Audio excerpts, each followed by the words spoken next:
Magandang araw. Ako po si Mark Nestor Liragat. Ito po ang aking daily devotions ngayong March 11. The strongest man's weaknesses, Samson, na tinalakay po ni Pastor Russell Campos sa 365 daily devotions. Ang Bible verse po yung nakawing galing sa Judges chapter 14 verse 1 and 2. Sabi po ay, Samson went down to Timnah and saw there a young Philistine woman.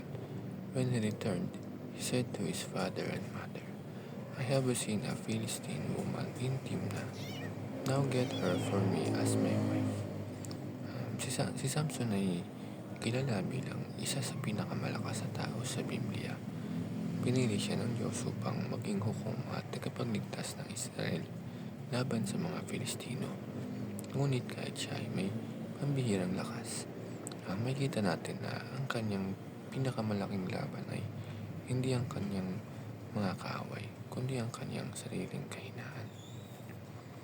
At mababasa natin sa Judges chapter 14 verse 3 na, Then his father and his mother said unto him, Is there never a woman among the daughters of thy brethren, that thou goest to take a wife of the uncircumcised Philistines?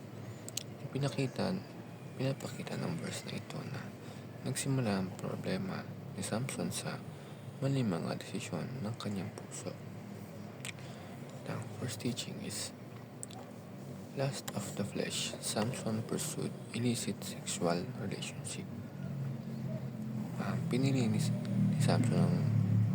Samson ang relasyon base sa kanyang nakita at naramdaman, hindi base sa kalooban ng Diyos. Hinayaan niyang manguna ang kanyang desires kaysa sa spiritual obedience. Ito ay paalala na kahit malakas tayo sa ibang aspeto ng buhay, kung hindi natin makokontrol ang ating laman, maaari tayong bumagsak.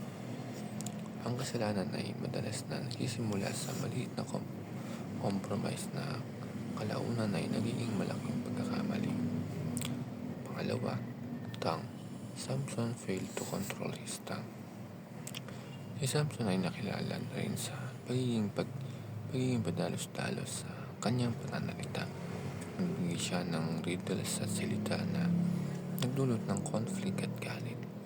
Ang dila ay maliit na bahagi ng katawan, ngunit may malaking epekto. Ang maling salita ay maaaring magdala ng problema hindi lang sa atin, kundi pati sa ibang tao. Ang last, spiritual neglect. Samson neglected his relationship with God. Habang lumalakas si Samson physically, tila humihina naman ang kanyang spiritual life. Unti-unti niyang binabaliwala ang kanyang Nazirite calling at relasyon niya sa Diyos. Ito ang pinakamapanganib na kahinaan kapag naging busy tayo sa sariling kakayahan at nakalimutan natin ang Diyos na pinagmumulan ng ating lakas. Ang tunay na lakas ay hindi nasa katawan kundi nasa patuloy na pakikipag-ugnayan sa Panginoon. Yun lamang.